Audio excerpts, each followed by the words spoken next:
இவ்வளோ நேரம் நின்னதுக்கு ரொம்ப நன்றி சார். சிவசம்பு படத்தின் தயாரிப்பாளர் அதிதேவி சார், லயன் செல்வகுமார் இணைய தயாரிப்பாளர். இந்த படத்தில் முக்கியமானவங்க எங்களுடைய டைரக்டர் பகவதி பாலா சார். இன்றைக்கி அவங்களுடைய பர்த்டே. எல்லாம் கடலுடைய ஆசீர்வாதமும் உங்களுடைய ஆசீர்வாதமும் ரொம்ப முக்கியம் சார்.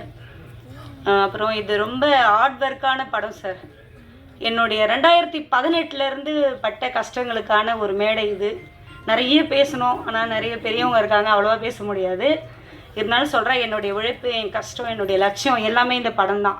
இந்த சிவசம்பு படம் தான் என்னுடைய எல்லாமே. நான் ரொம்ப பெரிய போராட்டத்துக்கு முன்னாடி இந்த படத்தை நான் பண்ணியிருக்கேன். இந்த படத்துக்கு இவ்வளோ அளவுக்கு நான் கஷ்டப்படேன். இன்றைக்கி இந்த ஸ்டேஜ் ஏறி இருக்கிறேன்னா அது முக்கியமானவங்களுக்கு நான் கண்டிப்பாக நன்றி சொல்லியாகணும் சார். அதில் முதல்ல நான் நன்றி சொல்லணுன்னா காஞ்சிபுரத்தை சேர்ந்த இணைய தயாரிப்பாளர் லயன் செல்வகுமார் சாருக்கு ரொம்ப நன்றி சார். அவர் இல்லைன்னா இந்த ஸ்டேஜில் என்னால் நிற்க முடியாது.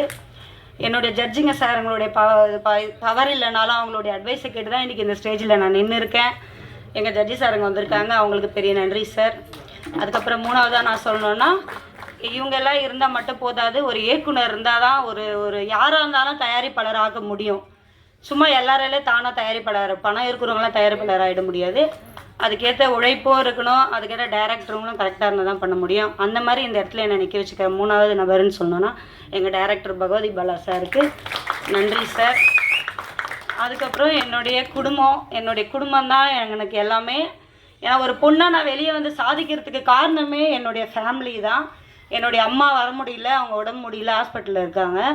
அது என்னுடைய மாமியார் அடுத்தது என்னுடைய மாமியார் ஃபேமிலி வந்திருக்காங்க. ஏன்னா நான் ஒரு மருமகளாக, ஒரு அம்மாவாக நான் நிறைய சாதிச்சிருக்கேன், எல்லாருக்கும் நல்ல பேர் எடுத்திருக்கேன். சினிமாவில் சாதிக்கணும்னு என்னுடைய வெறி, எப்படி சொல்கிறது, எனக்கு புருஷன்னு எங்கள் ஹஸ்பண்ட் இறந்து 3 வருஷம் ஆகுது.